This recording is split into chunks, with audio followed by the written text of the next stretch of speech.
The following podcast is a deep, shallow dive production. And you're going to love it. Okay, let's go.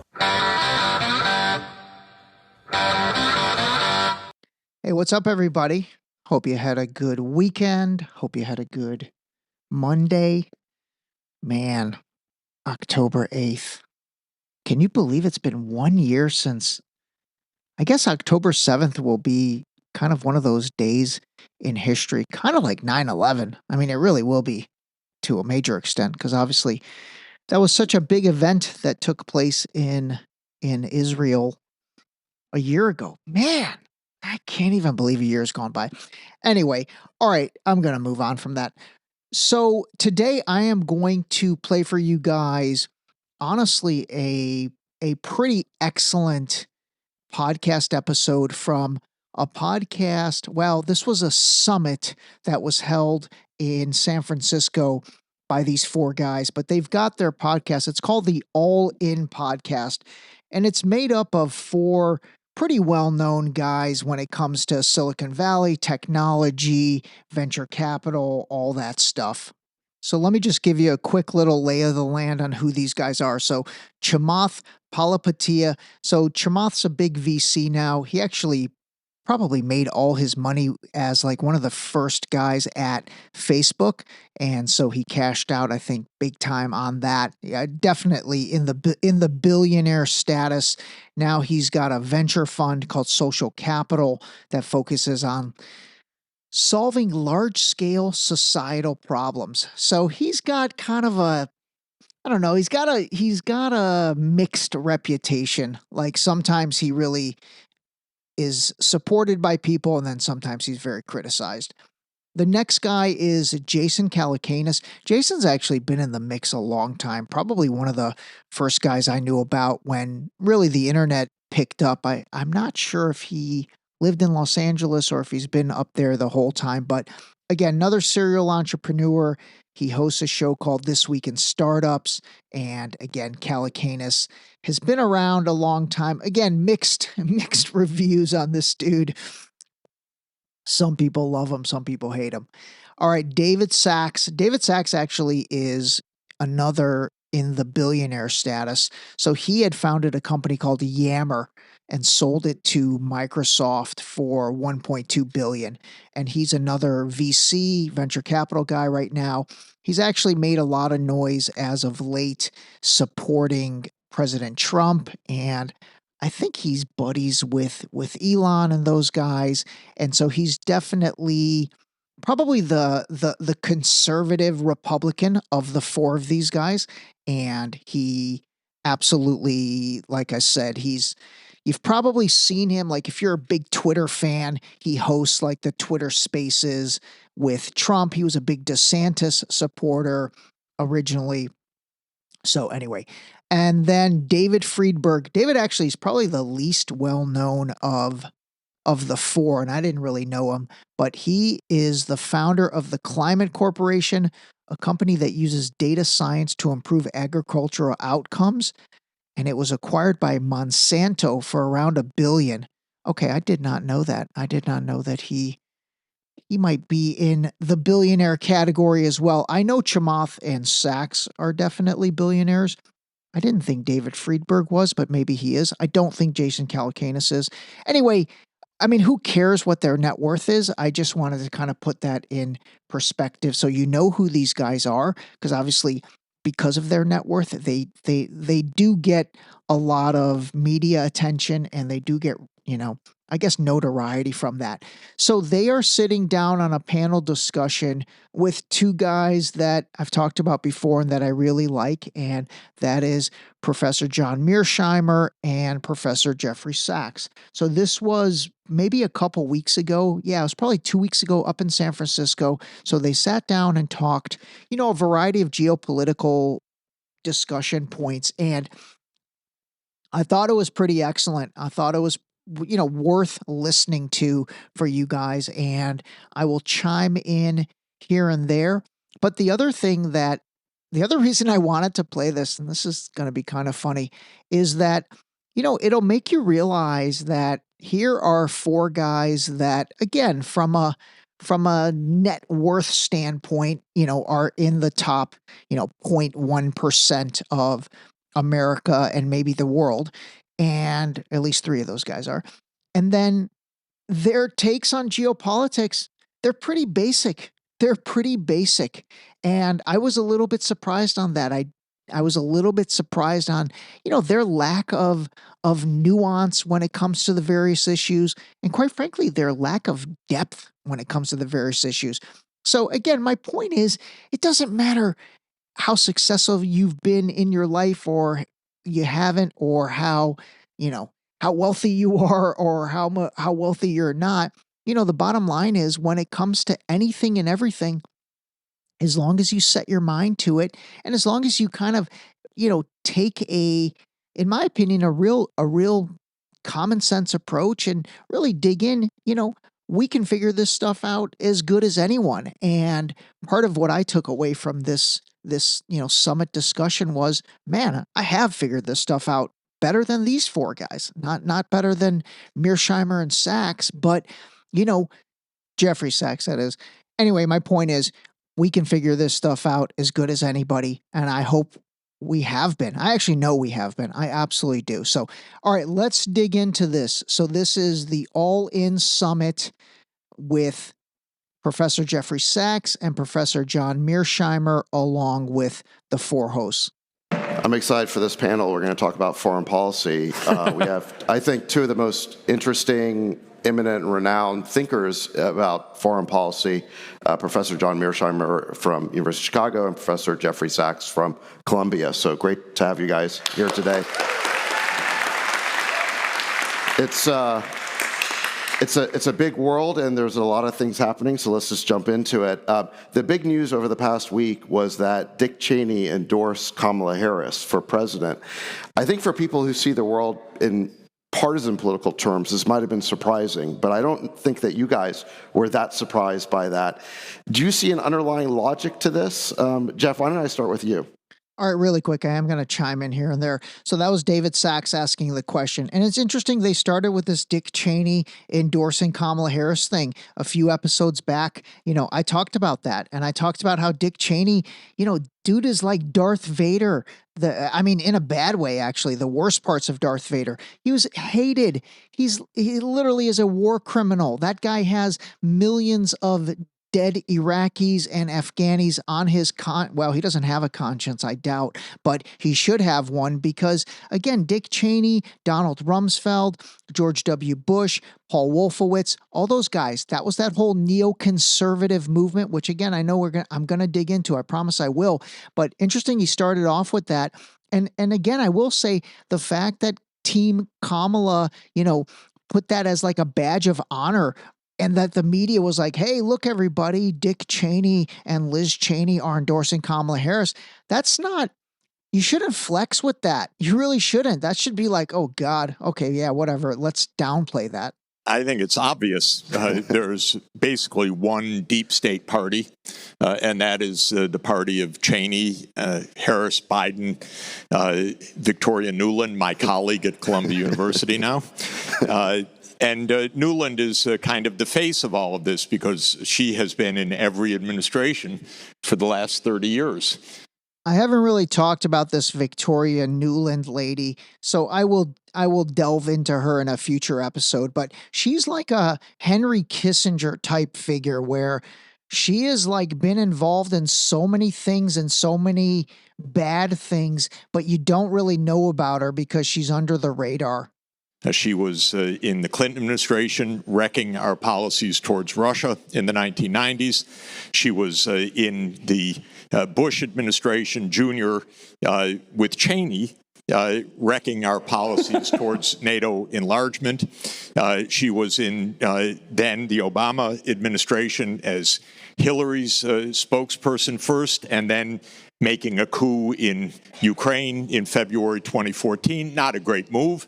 Started a war. Then she was Biden's Undersecretary of State. Now, that's both parties. That's a key takeaway from that little blurb he just said. That was both parties. She's been involved in both parties for the last 30 years. It's a colossal mess, and she's been Cheney's advisor. She's been Biden's advisor. She makes perfect sense. This is the reality. We're trying to find out if there's another party. That's the big question. John, what's your thought on that? Do you see any difference between Republicans and Democrats? No, I like to refer to the Republicans and the Democrats as Tweedledee and Tweedledum.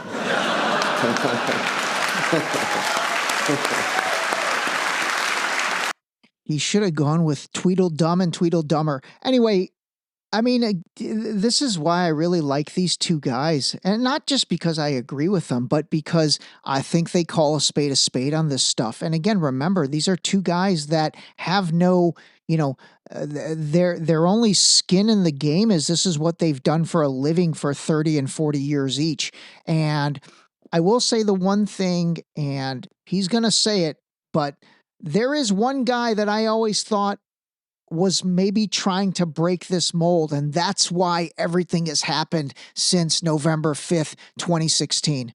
There's hardly any difference. I actually think the one exception is that former President Trump, when he became president in 2017, was bent on beating back the deep state and becoming a different kind of leader on the foreign policy front. But he basically failed. And he has vowed that if he gets elected this time, it will be different, and he will beat back the deep state. He will pursue a foreign policy that's fundamentally different than Republicans and Democrats have pursued up to now. And the big question on the table is whether or not you think Trump can beat the deep state and these two established parties. And I'd bet against Trump. All right, I thought that was incredibly well said in the fact that I do think he failed. I think he failed at delivering on beating the deep state. And again, these guys will talk about deep state in a second. But the whole draining of the swamp and permanent Washington and, calling out all these people, he absolutely did fail at that. Now, again, I will say, I do think those were in his intentions. And I think that's why, in 2016, as soon as he became Republican and decided to run for president, he started getting attacked from every possible direction. I absolutely do think that. But I also think that, like John Mearsheimer said, I think he did fail, and he failed on his own with making that a reality. John and Jeff, but let's start with John. Can you actually define for us? For me, I don't understand when people say deep state what it is. I almost view the term comically. We have one of our friends in our group chat who we call deep state, who's deep state. He's really in the deep state. But we say it as a joke. But for maybe the uninitiated, what does it actually mean? What are their incentives? Who are they?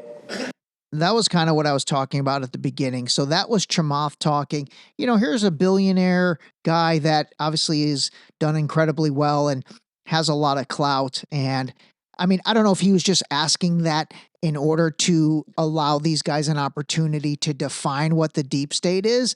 But if he genuinely doesn't know what that is and views it comically and, hasn't done the research to really understand that, that's crazy. That shows you that it doesn't matter who you are or what you are in this world. You can have a grasp on geopolitics as well as anybody. Jeff, maybe you want to start, or John, you want to start? Yeah, I'll say a few words about it. When we talk about the deep state, we're talking really about the administrative state. It's very important to understand that starting in the late 19th, early 20th century, given developments in the American economy, it was imperative that we develop, and this was true of all Western countries, a very powerful central state that could run the country. And over time, that state has grown in power.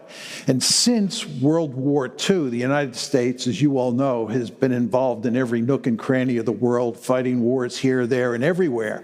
And to do that, you need a very powerful administrative state that can help manage that foreign policy. But in the process, what happens happens is you get all of these high-level bureaucrats, middle-level and low-level bureaucrats who become established in positions in the Pentagon, the State Department, the intelligence community, you name it. And they end up having a vested interest in pursuing a particular foreign policy.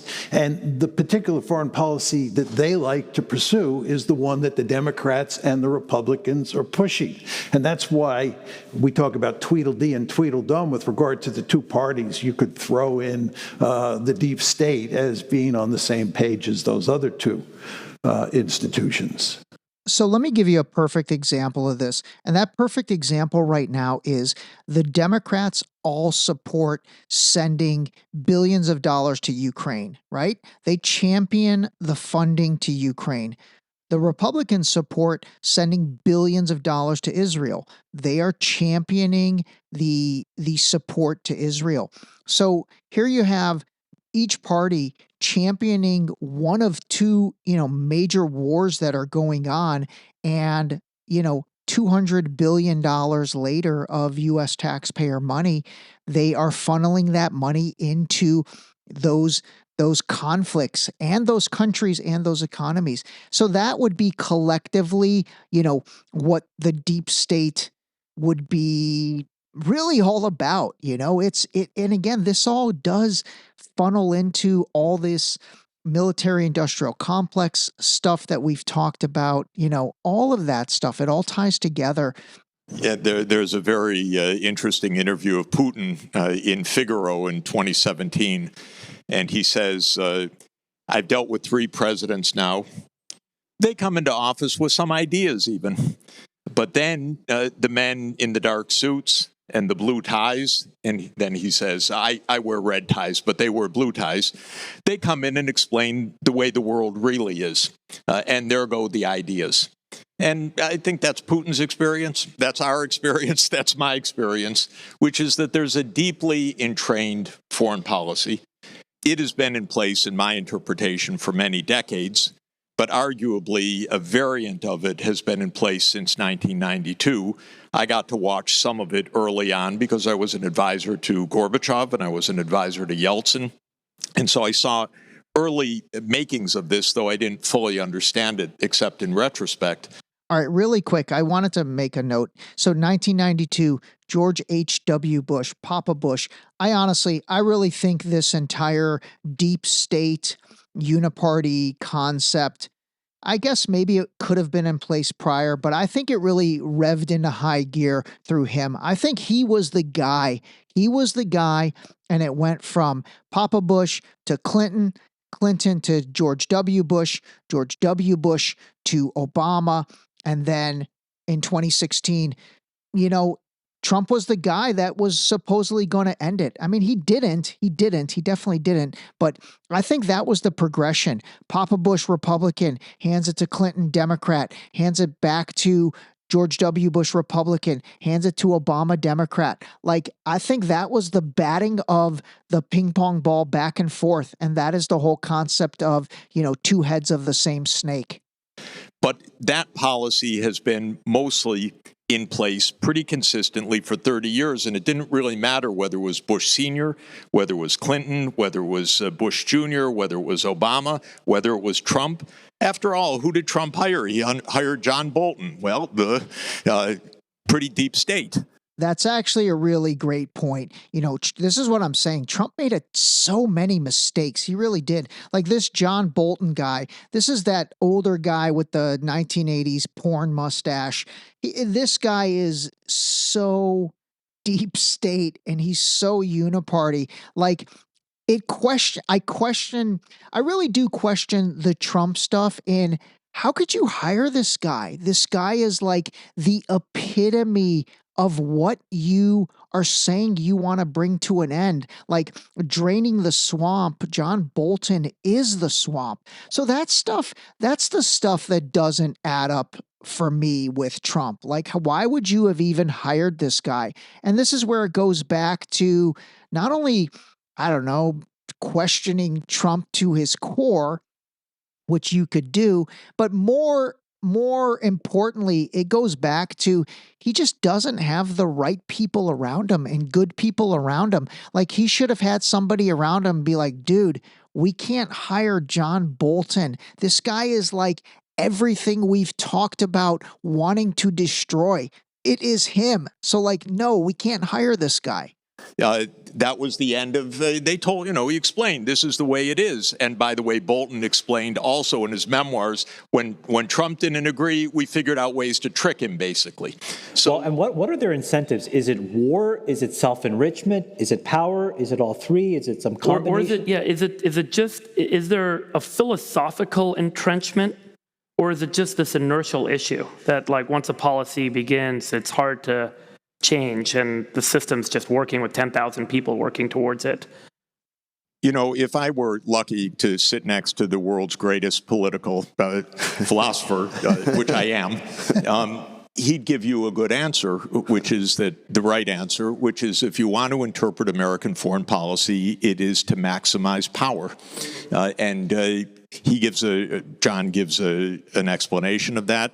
We have some differences, but I think it's a very good description of American foreign policy, which is that it's trying to maximize global power, essentially to be global hegemon.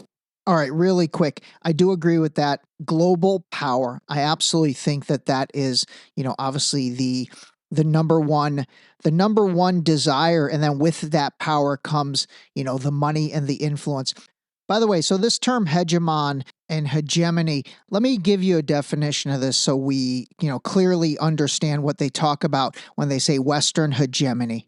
Okay, party people. Our guy Ray D wanted me to explain.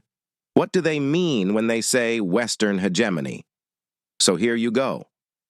Western hegemony refers to the dominance and influence exerted by Western countries, particularly those in North America and Western Europe, in various aspects of global affairs. Namely, we are talking about the United States, England, France, and let's throw Canada into that mix. This influence can encompass economic, political, cultural, and military dimensions. It often implies a disproportionate control over international institutions, economic systems, and cultural norms, and it can be a topic of debate and criticism in discussions about global power dynamics. All right, so, basically that's also why normally you always see the United States, England, France, Canada really moving lockstep together on every issue. Obviously, they're all part of the United Nations. They're all part of NATO. But like when you hear the term Western hegemony, you basically interpret that as those four countries, and you could potentially even throw Australia into that mix, but obviously Australia is not part of the West. But let's just say those four countries, just think about it as those four countries wanting to be dominant, okay? That's the best way to think about it. As the central objective. So Clinton faced an internal cabinet, really, debate, should NATO be enlarged? All right, so one of the reasons I wanted to play this episode is because it does touch on a lot of the things we've talked about in the past 5 or 10 episodes in terms of NATO enlargement, and then that being the primary cause of the Russia-Ukraine war. So again, just remember, this stuff started back in, according to what he's about to talk about, the Clinton era. This is a post-Cold War phenomenon? I'll let John take that. Two very quick points. First of all, I do believe that the people who are in favor of this foreign policy do believe in it. It's not cynical. They really believe that we're doing the right thing. I've met them, yeah. The second point I would make to you, and this sort of adds on to what Jeff said. Jeff said power has a lot to do with this, and as a good realist, I, of course, believe that. But it's also very important to understand that the United States is a fundamentally liberal country, and we believe that we have a right we have a responsibility and we have the power to run around the world and remake the world in America's image. Most people in the foreign policy establishment, the Republican Party, the Democratic Party, they believe that. And that is what has motivated our foreign policy in large part since the Cold War ended. Because remember, when the Cold War ends, we have no rival great power left. All right, so just connecting the dots here. When he talks about the Cold War ending, I think you guys know this, but obviously that is the war between the United States and the USSR at the time, so what is now Russia. So the USSR Cold War ending, and by the way, that was 1991. So as soon as the Cold War ended and we basically dismantled the USSR into a bunch of different countries and chopped it up a little bit, there's no more enemy, there's no more adversary. So that's when all of this stuff and what many people think is like this whole New World Order concept and the Uniparty and the deep state and all of that stuff, it started right after the Cold War ended because we needed something. So what are we going to do with all this power that we have? What we decide to do is go out and remake the world in our own image. So that's a values point of view, though, right? That there are values that they hold dear, that many do hold dear, that liberalism, democracy does ultimately, I believe I've heard this, reduce conflict worldwide, that there's an importance that we've never seen two democratic nations since World War II go to war, and that there's a reason why we want to see liberalism kind of breed throughout the world, and it's our responsibility for global peace to make that a mandate. Let me step in for one moment. Okay, sure, please. Very quickly. And by the way, what do you call it? Where you pull the spirits of the voice of others? But I'm just trying to channeling. That's the word. I want to be very clear. I am forever thankful that I was born in a liberal democracy, and I love liberalism. But the question here is, do you think that we can run around the world imposing liberal democracy on other countries, and in some cases shoving it down their throat, doing it at the end of a rifle barrel? And my argument is that's almost impossible to do. It almost always backfires. Think Iraq, Afghanistan, so forth and so on. And secondly, you begin to erode liberalism in the United States because you build a deep state, right? And you want to understand that a lot of the complaints here about cracking down on freedom of speech and so forth and so on are related to the fact that we have this ambitious foreign policy. Those two things go together in very important ways. What an irony. Let me disagree just a bit, because we agree actually on the behavior, and I've learned, I'd say most of that from you, that it's power seeking. Truly, John, in my work, 40 years overseas, I don't think the U.S. government gives a damn about these other places. I don't think they really care if it's a liberal democracy, if it's a dictatorship. They want the right of ways. They want the military bases. They want the state to be in support of the United States. They want NATO enlargement. Really quick, I also really enjoyed this episode because they do respectfully disagree on certain things. And like in this situation, I agree with Jeffrey Sachs. Like, the one caveat I want to make is that when he says the United States, and I've said this before, it's not the United States as in the country. It is this small group of people that has the power. Again, let me repeat that. It is this small group of people, and it is a small group of people that has the power. They are the ones doing all this, not us, not the country. I know you've written, and there are some who believe in state building. God, if they do, they are so incompetent, it's unbelievable. But Professor Sachs, I'll give you an example if I could. Just one example.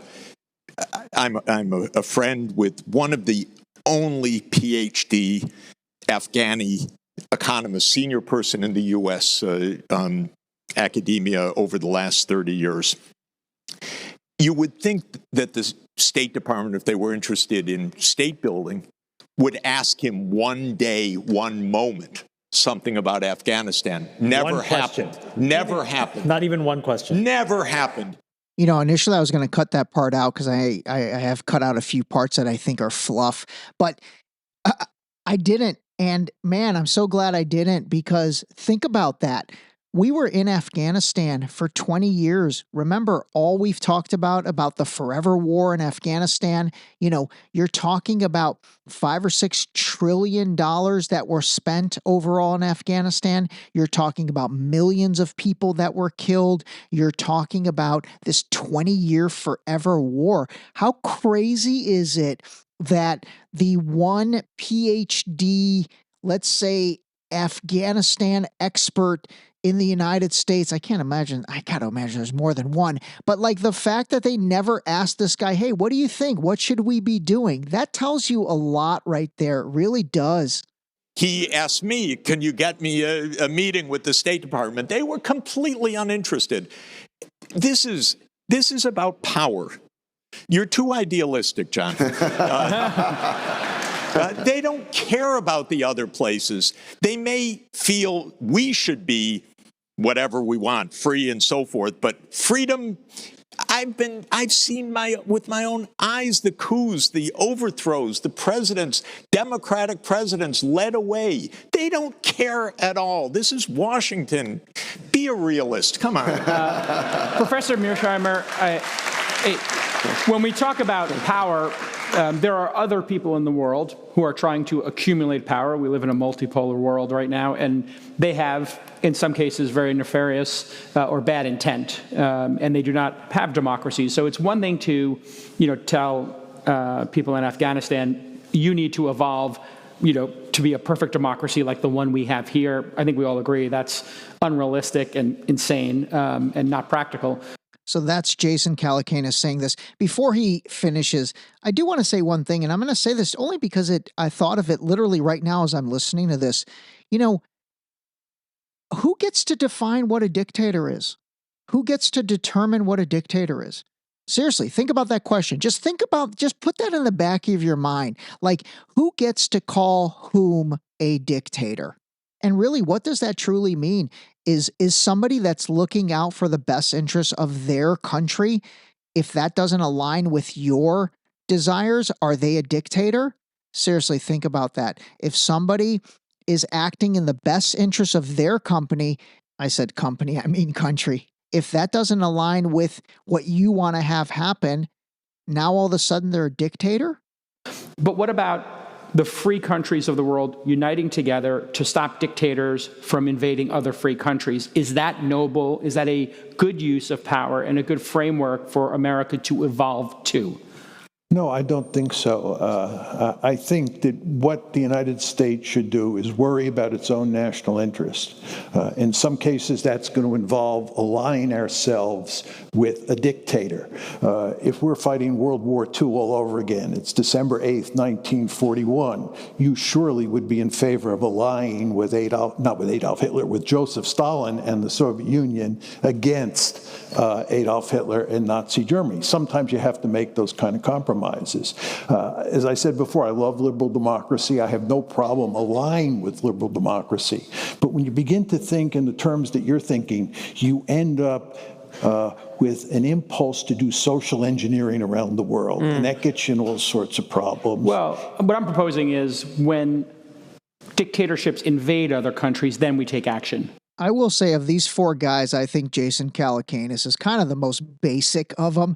I mean, if you've been listening to The Deep Shallow Dive, you know where he's going with this. I think you know who he's talking about.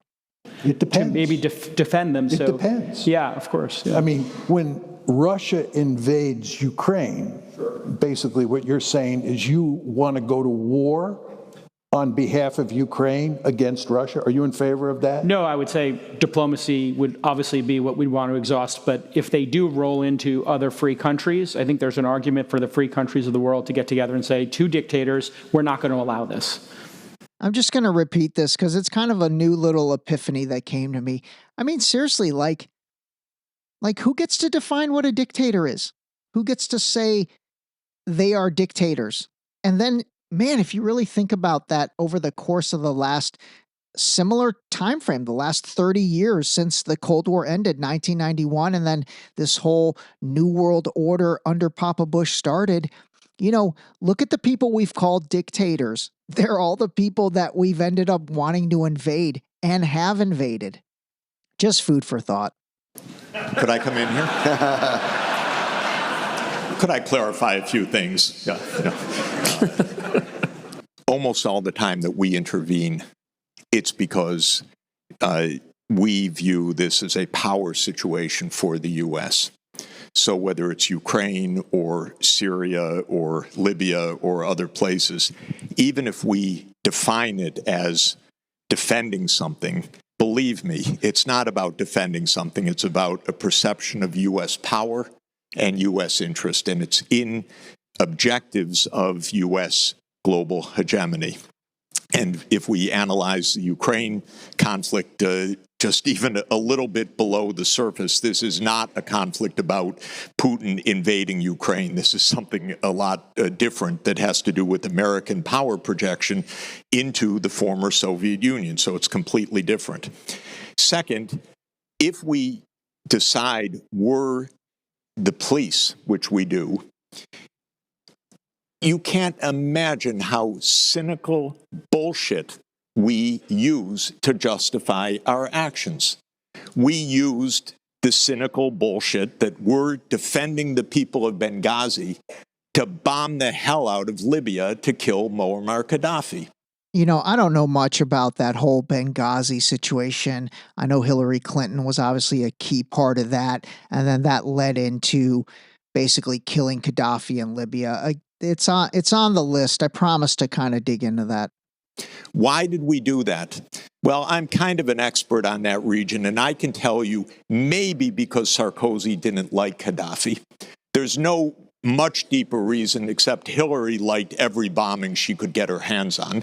And Obama was kind of convinced. My Secretary of State says, go with it. So why don't we go with the NATO expedition? It had nothing to do with Libya. It unleashed 15 years of chaos, cheated the UN Security Council, because like everything else we've done, it was on false pretenses. We did the same with trying to overthrow Syria. We did the same with conspiring to overthrow Viktor Yanukovych in Ukraine in February 2014. All right. So again, Benghazi, Libya, Syria, those are things that honestly I don't really know that much about. So I will kind of get back to you guys on that. But again, we've talked about this Viktor Yanukovych, democratically elected president of Ukraine, that got kicked out in 2014 because, again, he wasn't willing to play ball the way. Remember, it's not the United States, quote unquote, like it's the entire country making this decision. It's these few select people. And in 2014, that would have been Hillary Clinton, Obama, that crew. So the problem with this argument is we're not nice guys. We're not trying to save the world. We're not trying to make democracies. We had a committee, by the way, of all the luminaries you could mention, but they're the neocon crazies, but they're luminaries. The Committee for the People of Chechnya. That's another situation I don't know anything about. Chechnya. I'll dig into that. I think right now, whenever I hear the term Chechnya, for some reason, I think of like a badass UFC fighter or something. Are you kidding?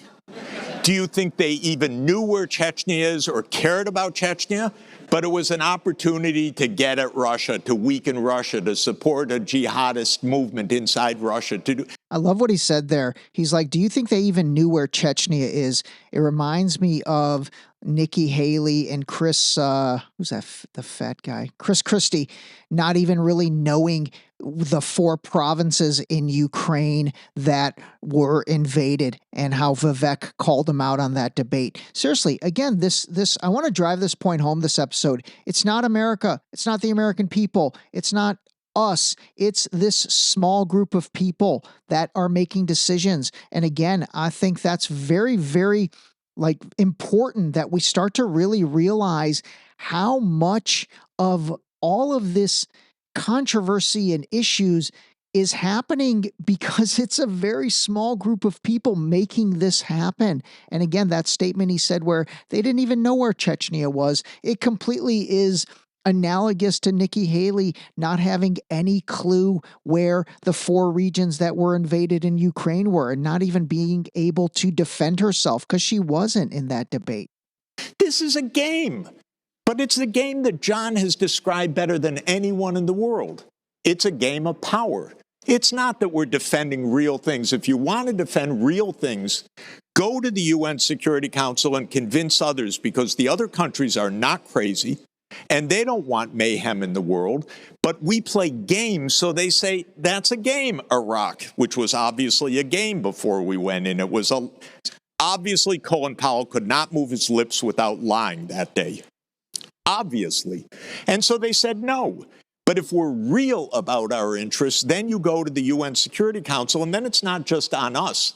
It's actually then a collective security issue. Professor Mearsheimer, if we were to take Jeffrey's position here, that we are exerting power for the sake of, our reputation and, in fact, to weaken dictatorships, if I'm summarizing correctly here, is that not a good strategy to weaken dictators around the world who might like to invade other countries? Is there a framing in which you could see that being for a world where democracy and people living freely has gone down in our lifetimes? Is that not noble? Is there not a justification somebody could make for it? I'm not saying I have that, but I'm just trying to steal me on the other side of this. Is weakening dictators and despots a good strategy? It depends. Well, let's talk about the 2 that we have, Xi Jinping, I think you wanted to get to eventually, and then Ukraine and Putin. Are these people worth trying to, contain or even weaken? Well, in terms of China, I'm fully in favor of containing China. Okay, so containment check. Yeah. It's containment. I'm not interested in regime change. I'm not interested in trying to turn China into a democracy. Not going to happen, yeah. Not going to happen. We tried it, actually, and I thought it was foolish to even pursue a policy of engagement toward China. Really quick, if anybody knows, I guess, Chinese people or Russian people that you think are good for me to talk to, I honestly would love to get perspective from them. I'm obviously reaching out into my own network as well. But again, this all goes back to definition of who is a dictator. And, I would really love to see, and I'm going to try to do this. I'm going to try and see I want to hear it from the horse's mouth. I want to hear is everybody miserable in China? Is everybody miserable in Russia? I will tell you, I know for sure people are not miserable in Russia. And I know that because one, per that episode a long time ago, I think with Professor Flautis actually, where he said, Vladimir Putin's approval rating is 85 or 86%. That's insane. And again, I do have some Russian friends here. When I ask them about things, I will say they are, for the most part, nothing but complimentary about Putin, and they're nothing but complimentary about life in Russia. They say it's not bad. Now, I don't really have that perspective from any Chinese friends, so if anybody knows, let me know. With regard to Russia, I don't think Russia is a serious threat to the United States. And indeed, I think the United States should have good relations with Putin. It's a remarkably foolish policy to push him into the arms of the Chinese. There are 3 great powers in the system: the United States, China, and Russia. China is a peer competitor to the United States. It's the most serious threat to the United States. Russia is the weakest of those 3 great powers, and it's not a serious threat to us. If you are playing balance of power politics and you're interested, as the United States, in containing China, you want Russia on your side of the ledger. But what we have done, in effect, is we have pushed Russia into the arms of the Chinese. This is a remarkably foolish policy. And furthermore, by getting bogged down in Ukraine and now bogged down in the Middle East, it's become very difficult for us to pivot to Asia to deal with China, which is the principal threat that we face. All right. So, really quick, I should stop saying really quick, but this goes to the point I've brought up several times over many episodes. And God, how strong is the United States? Everything he just said to me, that's so basic. if I was running the ship here, I'd be like, okay, yeah, we don't want to push China and Russia together because, man, we can't beat the two of them. But can we? Maybe we can beat the two of them. And that's why they do this. You know what I mean? Like when you rise above and start thinking about it, it's like so many decisions that get made seem like stupid decisions, and they seem like such not common sense. Like, don't push Russia and China and North Korea and Iran. Don't let the four of them team up. And it's like, who wouldn't say not to let that happen? Unless you have information and you're like, go ahead, let the four of them team up. We're still 50 times stronger. You know what I mean? Like, that's the stuff that I'm like, God damn, how strong is the United States? Maybe they know this. Maybe they know all this and they just don't care.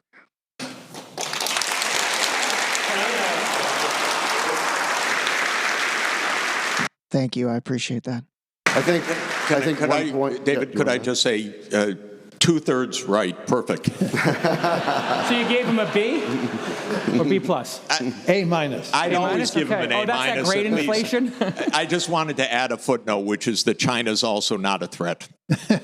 It's just not a threat. Well, I mean, we're going to get to it. China's a market. It's got great food, great culture, wonderful people, a civilization 10 times older than ours. It's not a threat. Well, as an economist, can you talk about the impact of a cold or hot conflict with China from an economic perspective, given the trade relationship? Yeah, it would wreck California, for one thing.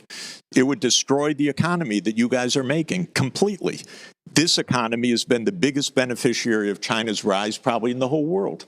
That is super interesting. I can't say I totally understand what he means by that in terms of the Californian economy being such a beneficiary of China. But I will say, remember months back when Xi Jinping came and visited and Gavin Newsom basically rolled out not only the red carpet, but the gold carpet and literally took the energy and initiative after not doing it for 3.5 years to completely clean up San Francisco as well as they could at the time prior to Xi Jinping's visit. So that's interesting. So it's crazy. Maybe if you're really worried about whether a worker in Ohio has a particular job on a particular assembly line, then you can be anti-China. If you're worried about the tech industry, about California, about peace and the future, you should be pro-China. That's all. All right, I get it now. So basically, because the tech industry, let's use Apple as an example, and their factories are pretty much, for the most part, I think, all in China. And so all of our iPhones and iPads and iMacs and all that are made in China. The tech industry, which a lot of these companies are based in California, they are absolutely rooted in saving labor costs by using China. And then he brought up the example of Ohio and, a factory in Ohio. That makes sense because those are the jobs that seem like they should absolutely be, brought back to America and brought back to American manufacturing. You know what's funny? When you think about a company like Apple and the making of the iPhones and all that, obviously it is such a delicate, intricate process, I'm imagining. And a question is like, can U.S. workforce do that highly skilled level of work? I wouldn't say they can't. Do people want to? Like when you see some of the images of work in those factories, oh my God, it is like, I don't know if I'd want to do that kind of work. I mean, I definitely wouldn't, but I don't know if our workforce wants to do that work. That's just interesting. So why has it become so universal to assume that we are already in a state of conflict with China on not just party lines, but like almost any spectrum you could kind of like consider? Because John said it exactly right, and he predicted it better than anyone in the whole world in 2001. He said, when China becomes large, we're going to have conflict because that's John's theory. And it's right as a description of American foreign policy that we are for power. They are big. Therefore, they're an enemy. They're an enemy of our aspiration to global hegemony. Thucydides trap. Let's let John jump in here. Do you want me to? Is it okay if I talk about this? Yeah. I mean, I think I think that what's interesting, I mean, you and Jeff, I think, arrive at similar conclusions about Ukraine, but different ones on China, right? Because Jeff is an economist and I think sees the world in fundamentally positive some ways based on the potential for trade, economics, basically. Whereas you see the world as more of a zero-sum game based on the balance of power. Why don't you just explain that difference? Okay. It is very important to emphasize, as David was saying, that Jeff and I agree on all sorts of issues, including Ukraine and Israel-Palestine, but we disagree fundamentally, as he just made clear, on China. And let me explain to you why I think that's the case, and then Jeff can tell you why he thinks I'm wrong. It has to do with security, whether you privilege security or survival, or whether you privilege prosperity. And economists, and I would imagine most of you in the audience, really care greatly about maximizing prosperity. For someone like me who's a realist, what I care about is maximizing a state's prospects of survival. And when you live in an anarchic system, and in IR speak, that means there's no higher authority, there's no night watchman that can come down and rescue if you get into trouble. And this is the international system. There's no higher authority. You know, it's funny. I think the United States is that higher authority, or at least they want to be that higher authority. In that anarchic world, the best way to survive is to be really powerful. As we used to say when I was a kid on New York City playgrounds, you want to be the biggest and baddest dude on the block. And that's simply because it's the best way to survive. If you're really powerful, nobody fools around with you. The United States is a regional hegemon. It's the only regional hegemon on the planet. We dominate the Western Hemisphere. And what China has begun to do as it's got increasingly powerful economically is translate that economic might into military might, and it is trying to dominate Asia. It wants to push us out beyond the first island chain. It wants to push us out beyond the second island chain. It wants to be like we are in the Western Hemisphere. And I don't blame the Chinese one bit. If I was the national security advisor in Beijing, that's what I'd be telling Xi Jinping we should be trying to do. But of course, from an American point of view, this is unacceptable. And we do not tolerate peer competitors. We do not want another regional hegemon on the planet. I think that was incredibly well said. And the analogy I'd bring is, I don't think the United States wants it to be like USA versus USSR. There's no more Rocky versus Ivan Drago. They don't want Rocky versus Tiger Chung Lee. Let's see how many of you know that. That's a professional wrestling analogy. By the way, on Netflix, Mr. McMahon, which talks about the rise of the WWE and Vince McMahon. Really, really good. All right. In the 20th century, there were 4 countries that threatened to become regional hegemons like us: Imperial Germany, Imperial Japan, Nazi Germany, and the Soviet Union. The United States played a key role in putting all 4 of those countries on the scrap heap of history. We want to remain the only regional hegemon in the world. We are a ruthless great power. We never want to lose sight of that fact. Wow, that was pretty insane. That was it right there. Think about it. You know, Germany, Japan, USSR. And the end result of this is you get an intense security competition between China and the United States. And it revolves around the concept of security, not prosperity. I think just very quickly. So what you see beginning to happen is that it's in all domains where the competition takes place, especially high tech. We do not want them defeating us in the high-tech war. We are competing with them economically. We are competing with them militarily. And this is because the best way to survive is for us, the United States of America, to be the only regional hegemon on the planet. So again, the only regional hegemon really is like the only superpower on the planet. So, Jeff, let me set it up for Jeff here. So, Jeff, you and John, I think, agree that the game on the board is power seeking. I think what John is saying is there are smart ways and dumb ways to pursue power. Containing China is a smart way. What we're doing in Ukraine is a dumb way. Whereas it seems like you're saying that all power-seeking behavior is bad. That's not the game we should be playing. We should somehow opt out of that. Is that kind of where you're going? It's not a bad way to say it, but I would put it in another way. I read a very good book, John's, and John described. I'm going to quote him, but he can quote himself afterwards. He said that the regional hegemons don't threaten each other, actually. Why? Because we have big ocean in between. I deeply believe that China is not a threat to the United States. And I deeply believe the only threat to the United States, period, in the world, given the oceans, given our size, and given the military, is nuclear war. I deeply believe we're close to nuclear war because we have a mindset that leads us in that direction.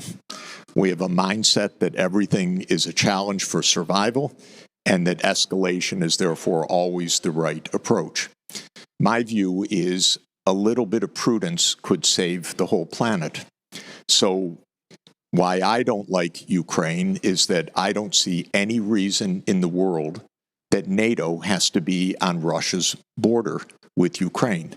All right, really quick. I've listened to a lot of Jeffrey Sachs's stuff, and man, he really is fearful of this, nuclear war scenario. And to me, I think it just sounds so crazy. It's like nobody's that dumb to initiate a nuclear war. Like all of these leaders whom many of them, and I'm not going to mention any names, I can't stand, they're not that dumb. Because if they do nuclear war and take out everybody, they're taking out themselves and their families and their loved ones and all that. Anyway, he's really, he genuinely, though, I can honestly say, he genuinely thinks that's on the table. And I guess I hope that is not even remotely ever on the table. I was, as I said, Gorbachev's advisor and Yeltsin's advisor, and they wanted peace and they wanted cooperation. But whatever they wanted, they did not want the U.S. military on their border. So if we continued to push, as we did, we would get to war. John explained that better than anybody. We're now at war. And even this morning, there is further escalation. Blinken has said, well, if the Iranians give these missiles, then we will give missiles to hit deep into Russia. This is a recipe. And then we had Bill Burns, the CIA director, say last week, an absurdity that he knows, but CIA directors never tell the truth. If they do, they lose their job. But he said, don't worry about nuclear war. Don't worry about saber rattling. My advice to you is worry a lot about nuclear war. And so be prudent. You don't have to put the U.S. military on Russia's border, okay? And my advice to Russia and to Mexico, and I'm going to Mexico tomorrow, I'll give them a piece of advice. Don't let China or Russia build a military base on the Rio Grande. Not a good idea for Mexico. Not a good idea for Ukraine. Not a good idea for Russia, not a good idea for China, not a good idea for the United States. We need to stay a little bit away from each other so that we don't have a nuclear war. By the way, I do recommend another good book, and that is Annie Jacobson's Nuclear War, A Scenario. It takes 2 hours to read. The world ends in 2 hours in the book, and it's a very persuasive guide that one nuke can ruin your whole day, as they say. Jeffrey, my strong advice on this, therefore, is recognize China, first of all, is not a threat to the United States security. Big oceans, big nuclear deterrent, and so forth. Second, we don't have to be in China's face. What do I mean by that? We don't have to provoke World War III over Taiwan. That's a long, complicated issue, but this would be the stupidest thing for my grandchildren to die for imaginable. So again, we haven't talked too much about the Taiwan stuff, although I did do a couple One China episodes, and another episode on China. But, what I'll say now before I come back to this in future episodes is we are sending billions and billions of dollars to Taiwan as well. They always get slid in these big omnibus spending bills where it's like 80 billion to Ukraine, 30 billion to Israel, and then let's send 11 billion to Taiwan. So they're getting a lot of money, man. They're getting a lot of money. And I resent it every day when we play that game. We have 3 agreements with China that say we're going to stay out of that, and we should. And then China would have no reason for war either. China, and then on the economic side, let me just reiterate, because I was asked yesterday and there was some surprise, was it good to let China into the WTO? I said, of course. It enriched all of you, by the way. He's talking about China getting let in the WTO, which is the World Trade Organization. Honestly, I don't know too much about that, but I'll do some research and get back on really what that is and what he means by, I guess, us all benefiting from China being admitted into the WTO. It enriched me. It enriched this country. It enriched the world, including enriching China. That's normal. Economics is not a zero-sum game. We all agree on that. I believe that security doesn't have to be a zero-sum game either. We can stay a little bit away from each other, and China does not spend its time bemoaning America being a Western Hemisphere hegemon. They don't. That's not their greatest interest, to bring down American power in the Western Hemisphere. Jeff, what about energy? Hold on, let's let John respond to this. This is actually really good. Pay attention. So this is John Mearsheimer. Just very quickly, most of you have probably never asked yourself the question, why is the United States roaming all over the planet, interfering in every country's business? It's in part because it's so powerful, but it's also because it's a regional hegemon, which means we have no threats in the Western Hemisphere, so we are free to roam. The great danger, Jeff, if China becomes a regional hegemon and doesn't have to worry about security then concerns, they behave like us. Yeah. Then they behave like us. Can't That's we do exactly better? right. So basically he's saying we're a bully, us being the United States, because we really have no other competition.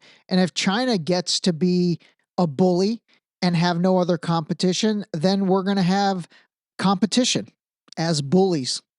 But my point to you, Jeff, is let's prevent that from happening by preventing them from becoming a regional hegemon. We don't want them to have freedom to roam. You were talking about them putting military bases in Mexico. Yeah. That's our great fear.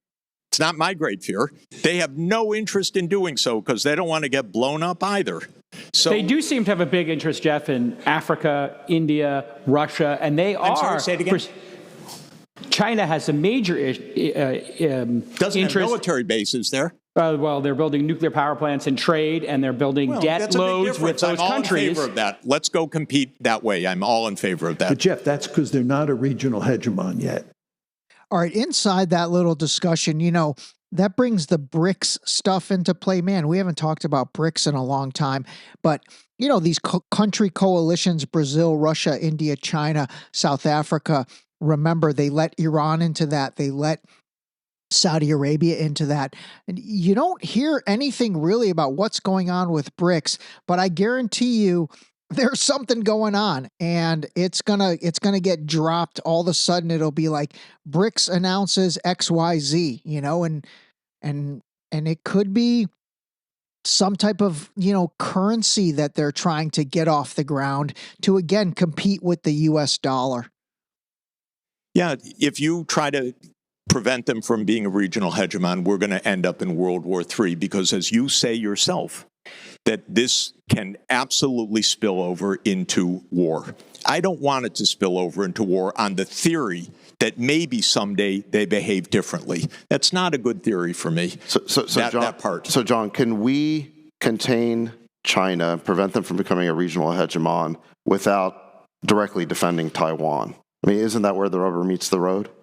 That was David Sachs. That was a great question. No, it's not just Taiwan. I mean, one could argue there's sort of three flashpoints in East Asia that you folks should keep your eye on. One is obviously Taiwan, two is the South China Sea, and three is the East China Sea.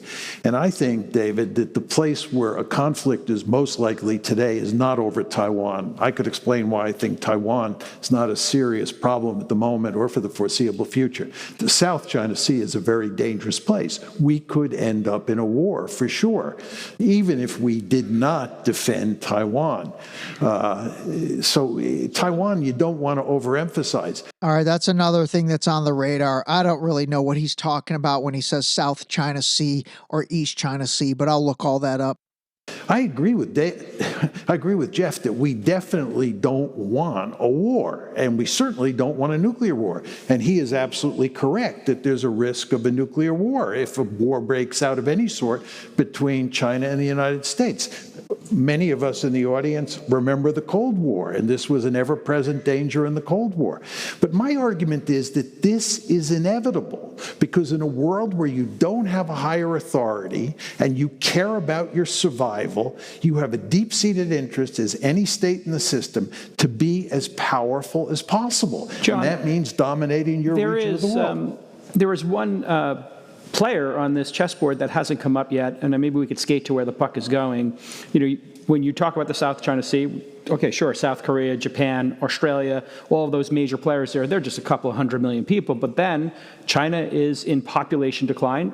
Xi apparently is self-destructing in terms of trade. Seems like containment's working pretty well there because of all the self-inflicted wounds. But the fastest growing country, the fastest growing economy, the quickest to develop is India. And they seem to have a very pragmatic approach. Hey, they'll buy cheap oil from Putin, and they are their own sovereign country with their own point of view. Would we not be really well advised over the next 10 to 20 years to make that our priority and India's role in this? How do you look at them? All right, India's in the mix. Honestly, I don't know too much about the political anything viewpoints or whatever of India, so I'll have to look that all up. But they do have 1 billion plus people as well, so you know that makes sense that they should be someone that should be on the board or on the radar.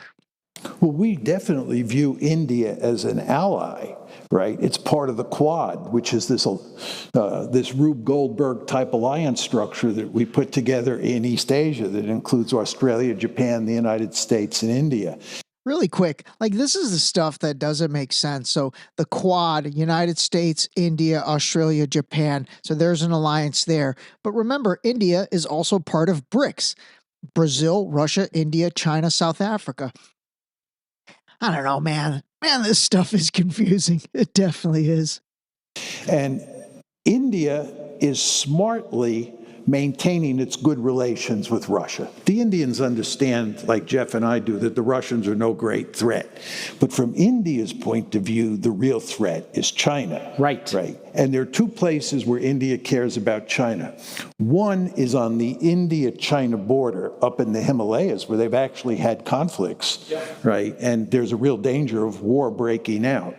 The second place, which is maybe even more dangerous, not at the moment, but will be over time, is the Indian Ocean, because the Chinese are imitating the United States. They not only want to be a regional hegemon, they want to develop power projection capability. So the Chinese are building a blue water navy that can come out of East Asia, through the Straits of Malacca, through the Indian Ocean to the Persian Gulf.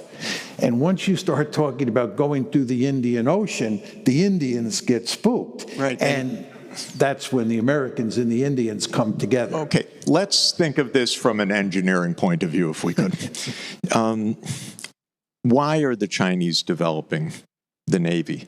Because for 40 years, I've read essays on all of the choke points in the South China Sea, the East China Sea, the Indian Ocean against China. That's our policy, choke points. Look at the Malacca Straits. Look what we can do here. First island chain. This is American strategy. Can we keep the Chinese submarines out of the Pacific Ocean? First island chain, and so forth.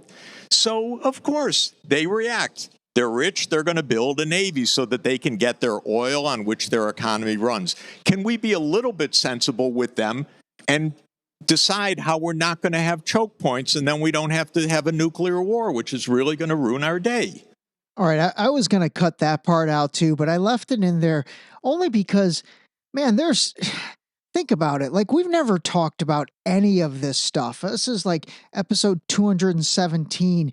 And like, there's so much that hasn't even hit my radar or our radar, And that's because the stuff he's talking about, which is taking place, this is the stuff we don't hear about in the news. And so obviously when we don't hear about it in the news, I mean, again, unless you have access or are willing to listen to guys like Jeffrey Sachs and John Mearsheimer, you don't even know this stuff is going on. But this stuff is like probably times 1,000 of how much other stuff is going on that we have no idea about. That's the point. We can think a little bit. We can understand it from their perspective. We can understand it from our perspective. Deconfliction. By the way, I don't believe India is an ally. India is a superpower. India is going to have its own very distinctive interests, thank you. It's not going to be an ally of the United States. I happen to like India enormously and we're making our iPhones admire their policies, but the idea that India is going to ally with the United States against China, in somebody's dream in Washington, because it's another delusion in Washington, because they should get a passport and go see the world and understand something. That was actually such an insightful little jab. Get a passport and go see the world. I mean, seriously, it's like, until you really start to go to different countries and experience the countries and experience the people, all of this stuff is kind of just, it's just conjecture and it's just fluff. And I will say, having, traveled I guess I can't say like unbelievable amounts, but the amount I've traveled, I will tell you this, and this is the most important thing. My biggest observation from all of my international travels are people are fundamentally the same. They really are. People in almost every country are fundamentally the same, and we're not that different from all these other people. People are all the same. They want to be happy. They want to be healthy. They want to take care of their kids. They want a good life. Like, fundamentally, people are all the same. It's the damn small groups of people in the governments that are wreaking the havoc. Jeffrey, we're making our iPhones in India now. Is that not significantly important? Say it again. We're moving iPhone production. Cooper, Cooper, you're into economics here and that impact. You got Apple moving out of China. You've got Japan funding people leaving China to Vietnam and to India. Is that not the solution here? As we decouple from China, it seems like they come back to the table. We had Xi Jinping kick all the venture capitalists, all investment out of China. He got rid of all the education startups. And then, 2 or 3 years later, he's in San Francisco asking all of us to invest more money and saying, where'd you go? Okay, first of all, invite me back 10 years, and we'll see how smart all these decisions are. Because Xi Jinping's? It's incredible. No, I'm talking about, yes, we've moved to India. That's our great ally. And then we're going to have other issues. Well, and Vietnam, yeah. Okay. I think you said that Xi Jinping's trade policy is self-imploding or something. It seems like there's a lot of self-inflicted wounds. No, it's not. Let me explain what the wounds are.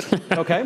The wounds are the United States' deliberate policy to stop you from selling things to China and to stop China buying things from you. That's not self-inflicted wounds. Oh, no, you're wrong This here. is a clear... You're wrong here. Wait a minute. Wait, just to say, let me say, please. Yeah. Because this is very important for the economy of the people in this room. This is a decision that was taken around 2014 to contain China. And it's been systematically applied since then. And it's not a surprise that Biden kept all the things that Trump did and added more. And now Trump says, I'm going to do all the things that Biden has kept in place, and I'm going to do more. This is not a self-inflicted wound. The United States has closed the market to China. Okay? Is that smart? No, it's not smart. Is it leading to, is it By the way, recuperating American manufacturing jobs, zero. It may shift them a bit. It may make things less efficient. It may make all of you lose a bit more money or not make as much money.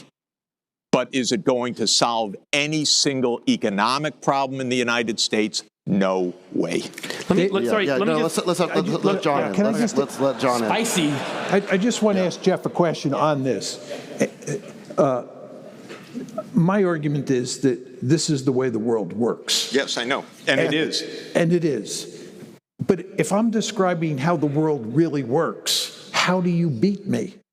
The reason is you've described a world, I think, better than any person I ever read or know how American foreign policy works. I think it's likely to get us all blown up. You titled not because of John, but because he's made an accurate description of a profoundly misguided approach, which is power seeking.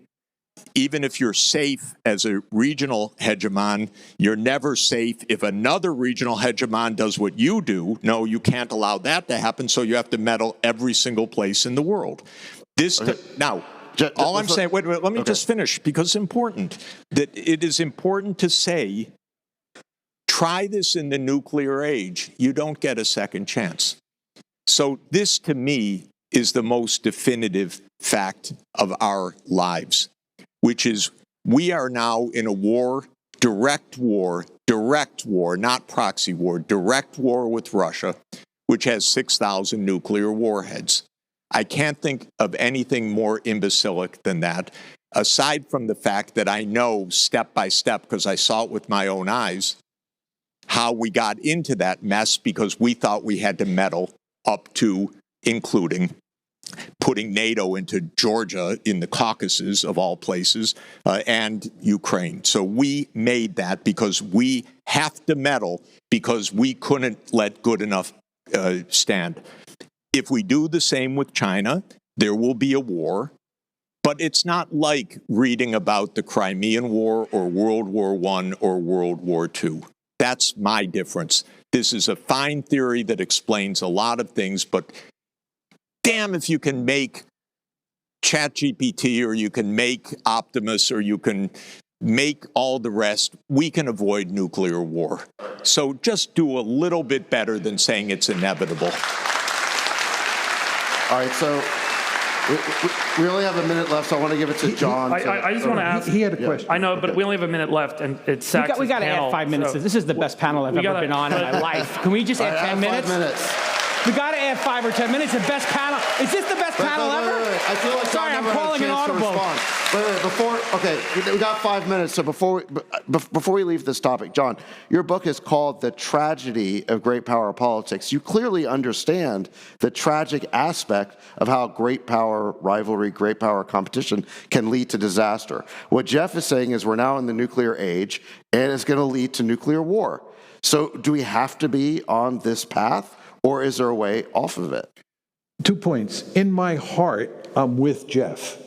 In my head, I'm not with Jeff. I wish he were right, but I don't believe he's right. To answer your question head on, I believe that there is no way out. We are in an iron cage. This is just the way international politics works. And it's because you're in an anarchic system where you can never be sure that a really powerful state in the system won't come after you and inflict a century of national humiliation on you. So you go to great lengths to avoid that by trying to gain power at the expense of another power. And that leads to all sorts of trouble. Can war be avoided? I like to distinguish between security competition, which I think is inevitable, and war, which is where security competition evolves into war. I think war can be avoided, and we were thankfully successful in that regard during the Cold War. And hopefully that will be the case in the U.S. China competition moving forward. Can I guarantee that? No. Does this disturb me greatly? Yes. But again, this is just the tragic aspect of the world we live in. Let me just ask one, because we're a little bit. I know we were going to try and talk about Middle East for a good chunk of this, so I just want to scenario All right, the only thing disappointing about this panel was, man, they did not even really talk about the Middle East stuff at all. I actually would have really liked to have gotten these four guys, I guess, responses to the things Jeffrey Sachs and John Mearsheimer talked about in terms of the Israel-Palestine situation. Propose or kind of give you guys a scenario, get your reaction, because it is kind of what feels to be the most imminent theater of conflict. The West Bank, the Israelis are buttressing the settlements. There's a lot of checkpoints. Things are getting very tense. They're running raids. All right, so this is interesting. Now that he's talking about this, that's David Friedberg. He goes right into the West Bank. So again, remember the past year, it's been all about Gaza and the destruction and all of the stuff that's taking place in Gaza. You've heard very little about the West Bank and the illegal occupied settlements that are there and things like that. Now we're moving straight into Lebanon versus Hezbollah and all that stuff. So it's interesting that when they bring the Israel-Palestine into this conversation, he goes right into the West Bank. So maybe that's going to be, the next big thing that gets really played out in front of our eyes is what's taking place in the West Bank. And it's becoming a very difficult place to live for Palestinians, and there's a real concern that the West Bank collapses. And Israelis. And Israelis. But there's a real risk that the West Bank collapses and turns into a real conflict zone. If that happens, the Jordanians are sitting right there, and they're not going to let Palestinians get slaughtered. They're going to have to do something, and they're such a strong ally of the United States.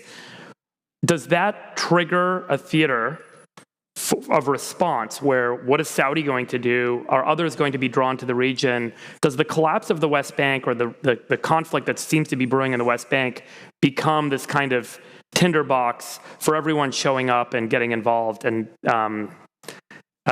create some sort of regional issue that we get drawn into in a bigger way? Can I start and have John have the last word? I work each day at the UN and discuss this issue with ambassadors from all over the world. There is, over the last 50 years, an agreement on what would make for peace. And the agreement is two states, maybe with a big wall between them, on the 4th of June, 1967 borders, with a state of Palestine being the 194th UN member state, and its capital in East Jerusalem, and control over the Islamic holy sites. And that is international law. The International Court of Justice just reaffirmed that the Israeli settlements in the West Bank are illegal.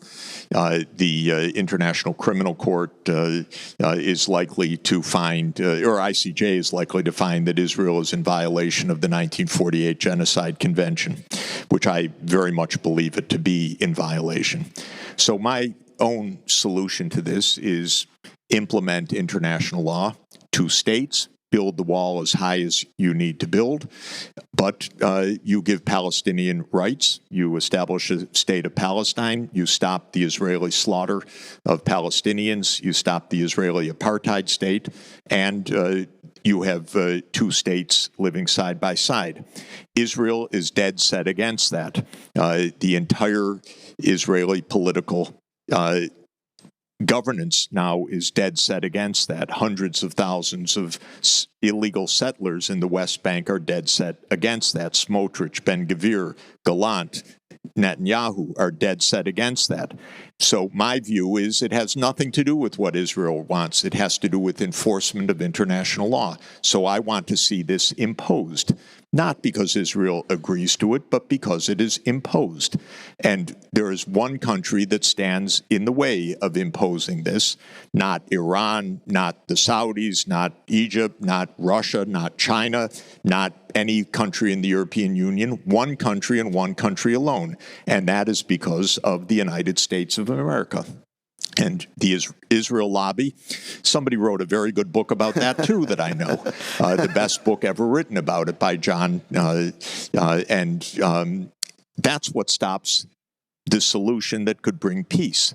And I believe we should bring peace because Not only would that bring peace to the Palestinians and peace to the Israelis, but it would avoid potentially another flashpoint that could easily end up in World War III. Let me answer your question about escalation potential, the Jordanians coming in. Israel faces three big problems, aside from problems with centrifugal forces inside the society. One is the Palestinian problem, which is both in Gaza and in the West Bank. That's one. Two is Hezbollah, and three is Iran. I think there is virtually no chance of what you described happening, which is if the Israelis were to go on a rampage in the West Bank, similar to what they've done in Gaza, that the Jordanians would come in, or the Egyptians, or the Saudis. They simply don't have the military capability. This is a scenario where the Israelis completely dominate. So in terms of escalation with regard to the Israel-Palestine problem, I don't think there's much potential. Hezbollah is a different issue, but mainly because it's linked with Iran, right? And Iran is the really dangerous flashpoint because, as you know, the Russians are now closely allied with the Iranians. The Chinese are moving in that direction as well. And if Israel gets involved in a war with Iran, we're going to come in all likelihood. Remember, when the Israelis attacked the Iranian embassy in Damascus on April 1st, on April 14th, the Iranians retaliated against the reciprocal response. But we were involved. We were forewarned, weren't we? Yes, we were forewarned. But the point is that we were involved in the fighting. Right. We were involved with the Israelis, with the French, the British, the Jordanians, and the Saudis. We were all involved in the fighting. So this gets at the escalation problem. Now, to counter the Iranian escalation scenario, the fact is Iran does not want a war with the United States, and the United States does not want a war with Iran.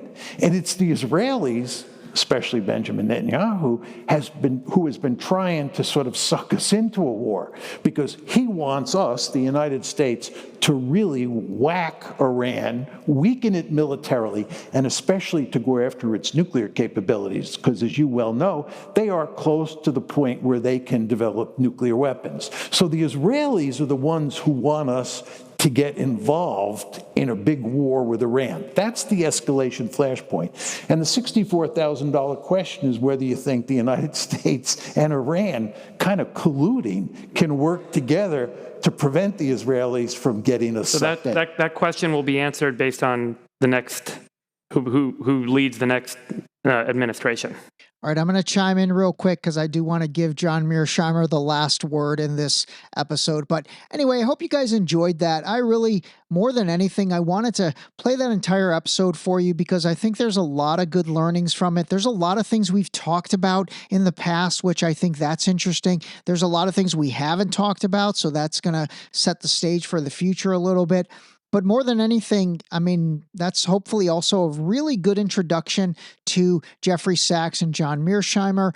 These are two guys that, as crazy as it sounds, it's like they're, they probably are my two favorite when it comes to understanding geopolitics. And you don't have to agree with everything they say, but I'm telling you, if there are two people that are giving truly a nuanced viewpoint on things, and they're worth listening to in order to take into your, I guess, data bank to make your decisions. These are two of the guys. They really are. And so anyway, hopefully you guys enjoyed that. All right, I'm going to give Mearsheimer the final bit and call a spade a spade.